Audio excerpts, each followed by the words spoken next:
예수님께서 부활하셨습니다. 십자가에서 죽으시고 3일 후에 다시 부활하셨습니다. 새로운 역사가 시작된 것입니다. 새로운 희망과 새로운 미래가 활짝 열린 것입니다. 예수님의 부활은요, 우리가 누구인지를 알려주는 귀중한 사건입니다. 우리는 예수님과 동일하게 우리의 육신의 장막을 벗은 이후에 예수님처럼 우리도 다시 살아나게 됩니다. 우리는 믿음으로 예수님과 연합되어져 있기 때문에 예수님과 같이 우리 또한 육신의 장막을 벗으면 영원한 생명으로 영원히 죽지 않는 부활의 몸을 입게 되는 것입니다. 오늘 본문의 말씀 다시 한번 보시겠습니다. 요한복음 11장 25절과 26절입니다. 예수께서 이르시되 나는 부활이요 생명이니 나를 믿는 자는 죽어도 살겠고 무릇 살아서 나를 믿는 자는 영원히 죽지 아니하리니 이것을 내가 믿느냐. 아멘. 저는 이 말씀을 믿습니다. 살아서 예수님을 믿는 자들에게는 영원히 죽지 않는다라는 이 말씀 저는 믿습니다. 이 말씀은 여러분들에게 해주시는 말씀입니다. 살아서 예수님을 믿으면 부활이요 생명이신 그 예수님과 함께 영원히 죽지 않고 영원히 살게 되는 것입니다. 그래서 오늘은요, 부활절을 맞이하여 예수님의 부활이 얼마나 귀하고 감사한 것인지를 다시 한번 살펴보려고 합니다.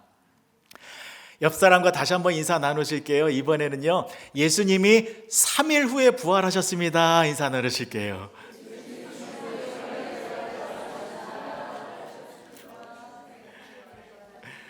첫 번째로 살펴볼 것은 이것입니다. 예수님께서 죽으시고 3일 후에 부활하셨습니다. 왜 3일일까요? 3일이라는 이 의미가 중요하기 때문입니다. 여러분, 성경에 보면 죽었다가 다시 살아난 사람들이 있었습니까? 없었습니까? 있었죠. 김민정 집사님이 아주 크게 대답하셨는데 깜짝 놀랐습니다. 있었어요. 몇 번 있었냐면 총 7번의 사건이 나옵니다. 예수님까지 포함하면 8번이겠습니다만 7번의 사건을 보면 간단히 설명드리면 이렇습니다. 열왕기상 17장에 보면 사르밧 과부의 아들이 죽었다가 다시 살아났지요. 엘리야 선지자가 살려주었습니다. 그리고 열왕기하 4장에 보면 수넴 여인의 아들이 죽었다가 다시 살아났지요. 엘리사 선지자가 살려주었습니다. 신약으로 넘어와서 회당장 야이로의 딸이 죽었다가 다시 살아납니다. 예수님께서 살려주셨고요. 또 나인성 과부의 죽은 아들이 다시 살아났지요. 예수님께서 살려주셨습니다.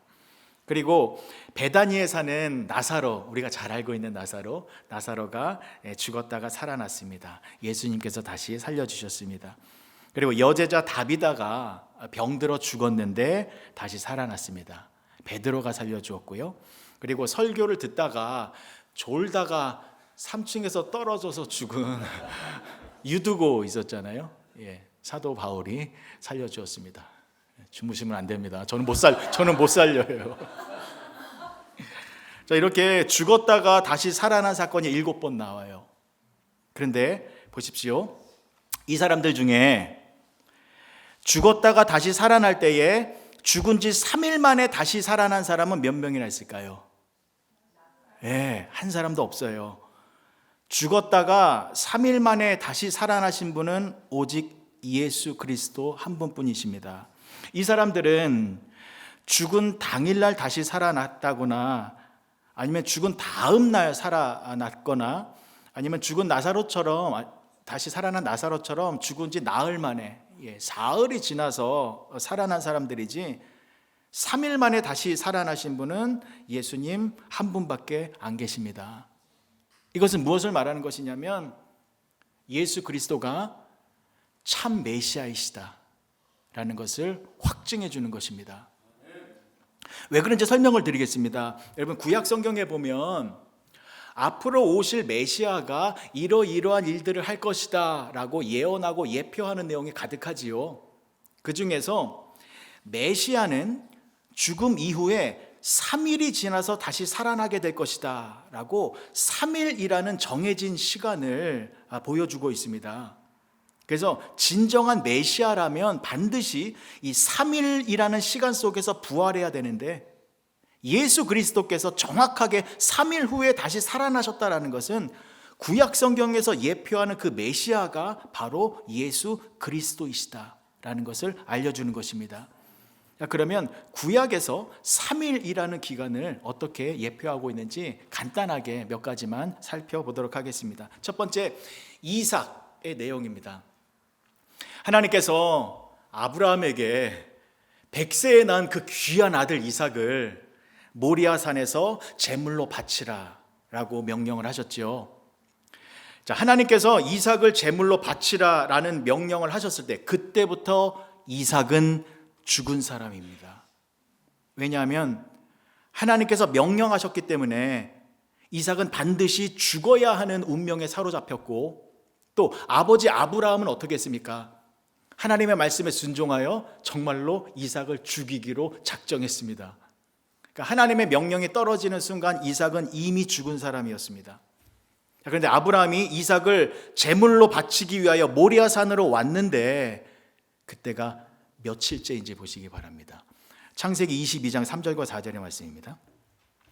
아브라함이 아침에 일찍이 일어나 나귀의 안장을 지우고 두 사환과 그 아들 이삭을 데리고 번제에 쓸 나무를 쪼개어 가지고 떠나 하나님이 자기에게 지시하는 곳으로 가더니 제 3일에 아브라함이 눈을 들어 그곳을 멀리 바라본지라. 며칠 만에 왔습니까? 3일 만에. 그리고 3일 만에 모리아산에 와서 아브라함은 제단을 쌓고 그 위에 이삭을 눕힌 후에 칼을 들어 이삭을 죽이려고 했을 때 하나님께서 아브라함아 아브라함아 하시며 이삭을 죽이지 말고 하나님께서 미리 예비해 두신 그 어린 양을 번제물로 대신 죽이라 하시며 이삭을 살려주셨습니다. 그러니까 3일째 되던 날, 그날은 이삭이 죽어야 하는 날이었는데 그날에 이삭이 죽음에서 풀려났다라는 것입니다. 그래서 3일은 죽음에서 풀려나는 날입니다.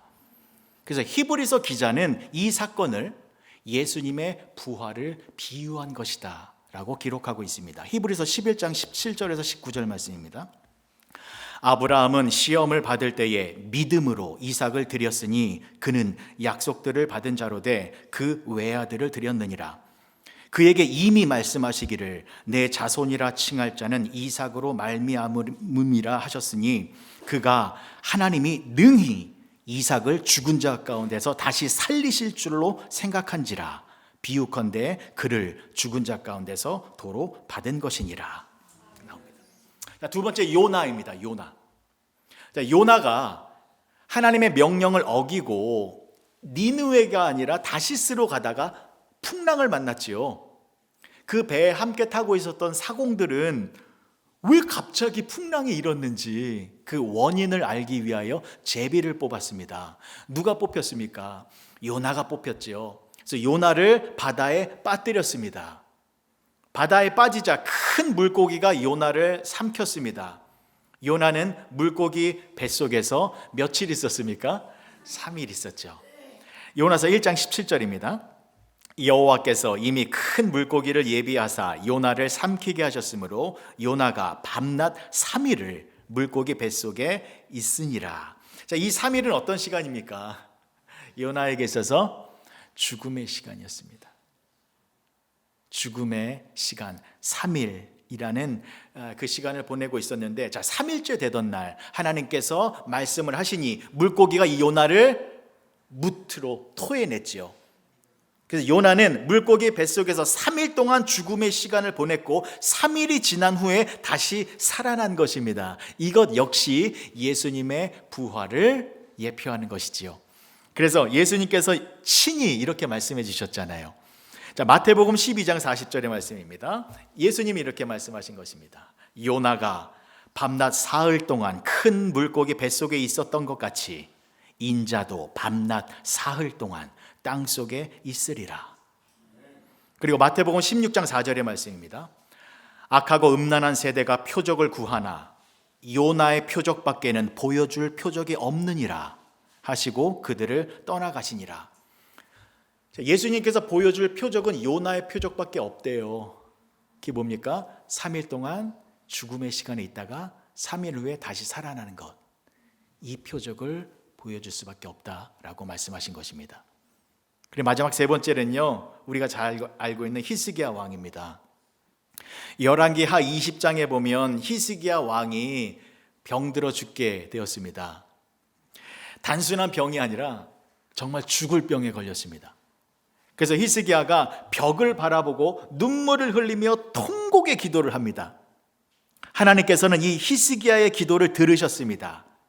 그리고 이사야 선지자를 통하여 이런 말씀을 해주셨습니다. 열왕기하 20장 5절의 말씀입니다.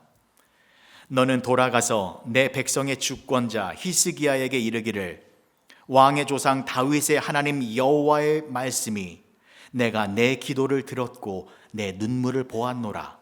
내가 너를 낫게 하리니 내가 3일 만에 여호와의 성전에 올라가겠고. 며칠 만이요? 3일 만에. 그러니까 3일 만에 죽을 병에서 살아나서 건강한 몸으로 성전에 들어가 하나님을 예배하게 될 것이다 라는 말씀입니다. 이처럼 이 말씀 역시 예수님의 부활 3일 만에 다시 살아나실 것을 말씀해 주고 있는 것입니다. 자, 이와 같이 구약에서는 메시아의 부활을 예표하는 증거로서 3일이라는 시간을 강조하고 있었고 예수님은 그 예표대로 정확하게 3일 만에 부활하신 것입니다. 그래서 예수님은요, 당신이 죽으시고 다시 살아나게 될 것에 대하여 꼭 3일이라는 말씀을 해주셨습니다. 보실게요. 누가복음 24장 46절이요. 또 이르시되 이같이 그리스도가 고난을 받고 제3일에 죽은 자 가운데서 살아날 것과. 그리고 마태복음 16장 21절이요. 이때로부터 예수 그리스도께서 자기가 예루살렘에 올라가 장로들과 대제사장들과 서기관들에게 많은 고난을 받고 죽임을 당하고 제3일에 살아나야 할 것을 제자들에게 비로소 나타내시니. 마태복음 20장 18절과 19절입니다.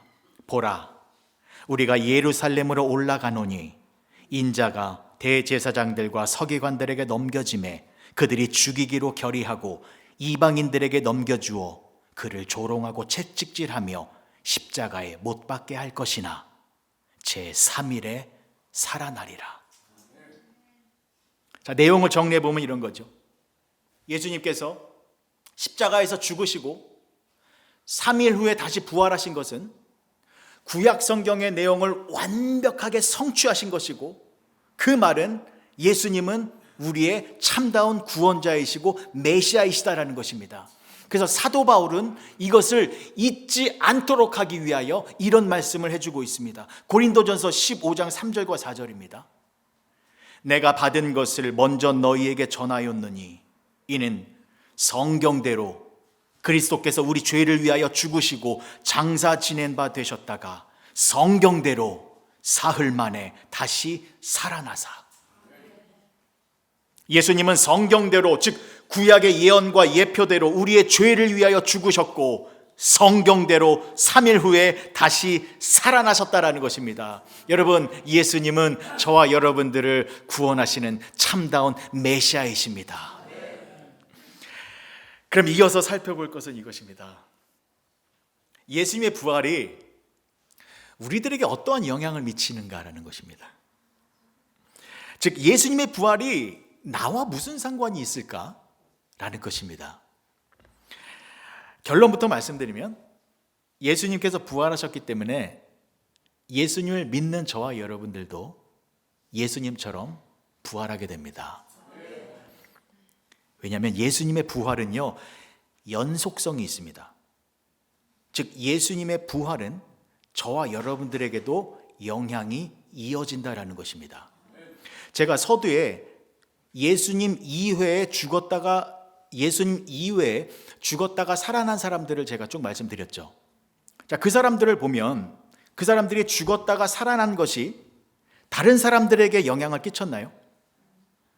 본인만 죽었다가 살아났잖아요. 그래서 본인만 죽었다가 살아났고 본인이 죽어서 다시 살아난 것이 다른 사람들에게 영향을 주어 다른 사람들도 동일한 혜택을 누리게 하지 못했다라는 것입니다. 그러나 예수님의 부활은 예수님을 믿는 모든 자들에게 동일한 부활의 은혜와 능력을 전해준다라는 것입니다. 그래서 예수님의 부활은 곧 우리의 부활로 이어진다라는 것이죠. 굉장히 중요한 것입니다.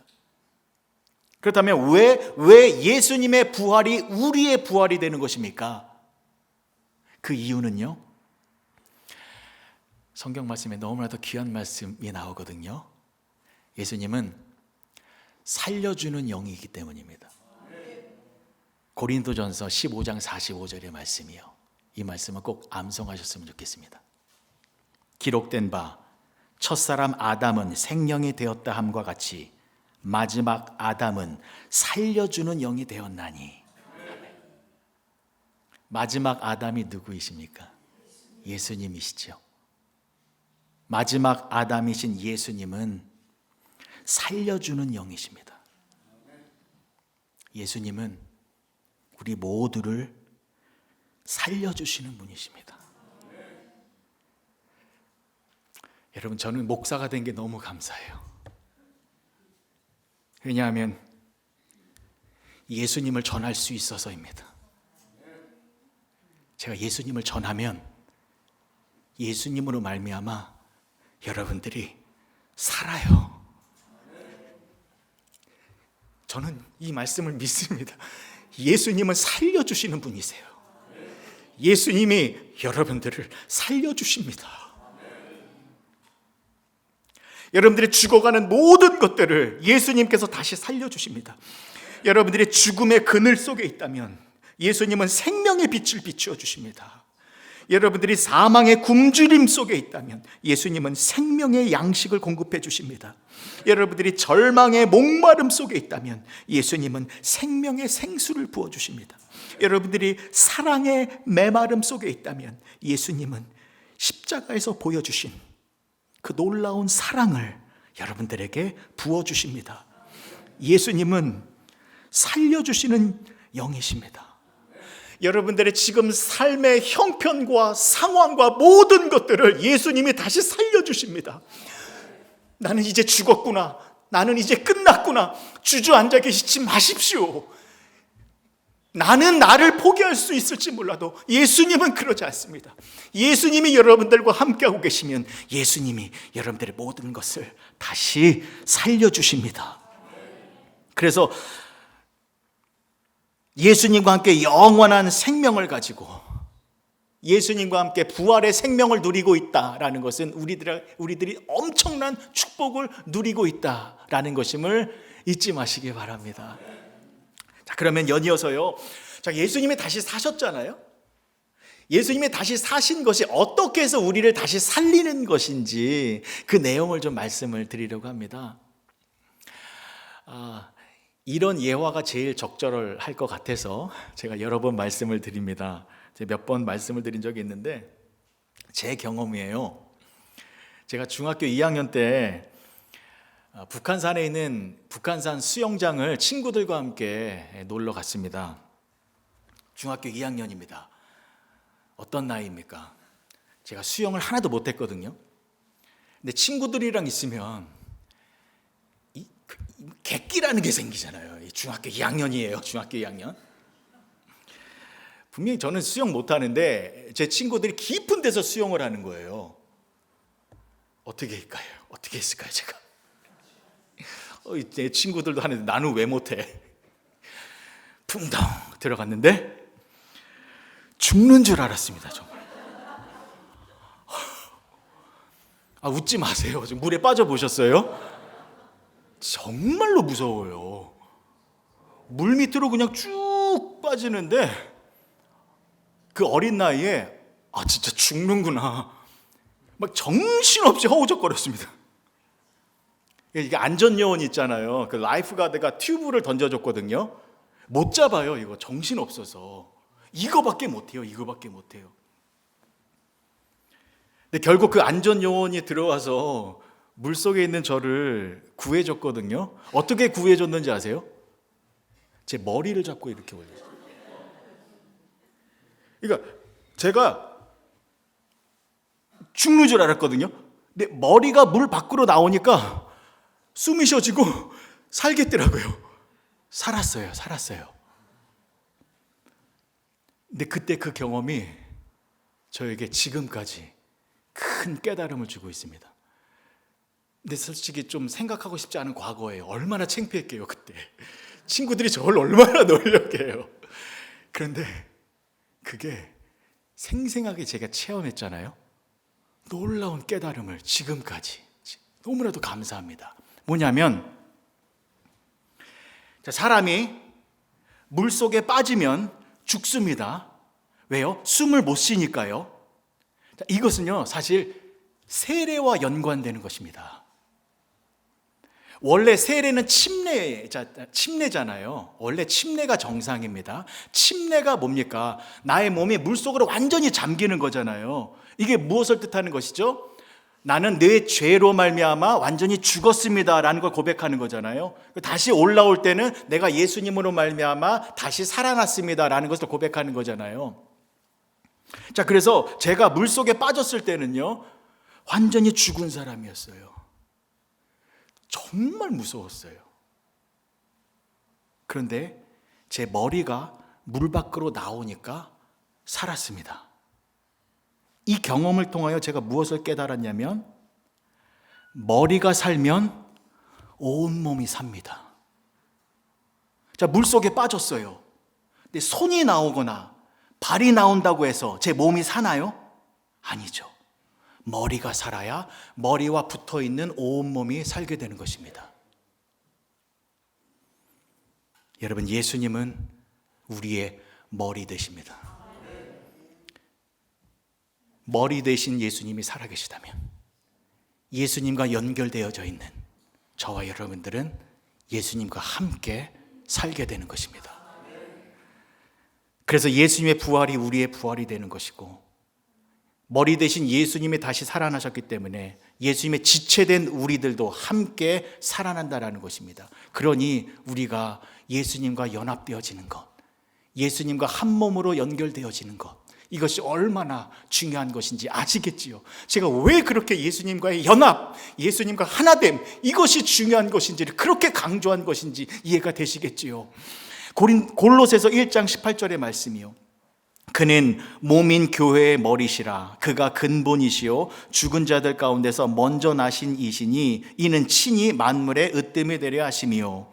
에베소서 5장 30절의 말씀입니다. 우리는 그 몸의 지체임이라. 아멘. 우리는 예수님의 지체이다라는 것입니다. 그리고 고린도전서 12장 27절이요. 너희는 그리스도의 몸이요 지체의 각 부분이라. 이런 귀한 말씀이 있습니다. 우리는 머리 대신 예수님의 몸이고 각 지체입니다. 머리 대신 예수님이 부활하셨습니다. 머리 대신 예수님이 살아나셨습니다. 그 예수님과 붙어있는 우리도 예수님으로 말미암아 함께 살고 함께 영원한 생명을 누리게 된다는 것입니다. 여러분, 오늘은 부활절입니다. 예수님이 다시 살아나셨고 예수님에게 영원한 생명이 있구나, 그 생명은 나의 것이구나, 내 안에 영원한 생명이 있구나 라는 것을 다시 깨달으셔서 내일부터 저 죽음이 가득한 저 세상 속으로 나아가게 될 것입니다. 사망과 저주와 멸망이 가득한 저 세상 속에서, 또 저 세상 속에서 저 세상은 저와 여러분들을 쓰러뜨리기 위하여, 넘어뜨리기 위하여 공격해 올 것입니다. 그러나 내 안에 생명이 있다라는 것을 잊지 마시고, 나는 예수님의 몸이다라는 것을 잊지 마시고, 예수님이 영원히 살아계시다라는 것을 잊지 마시고, 그 예수님과 함께 승리하며 살아가시는 복된 성도님들이 되어주시길 주님의 이름으로 간절히 축복합니다. 기도하시겠습니다. 좋으신 아버지 하나님 은혜를 감사합니다. 예수님이 부활하셨습니다. 할렐루야. 너무나도 감사합니다. 예수님의 부활은 우리의 부활입니다. 예수님이 다시 살아나셨기 때문에 우리도 다시 죽음을 이기고 살아난 것입니다. 그 예수님과 함께 살아가는 우리가 얼마나 복된 자들인지를 깨달았사오니 이제는 예수님이 주신 그 생명의 능력을 가지고 저 세상 속에서 승리하며 살아가는 우리 모두가 되게 하여 주시옵소서. 예수님의 이름으로 기도합니다. 아멘.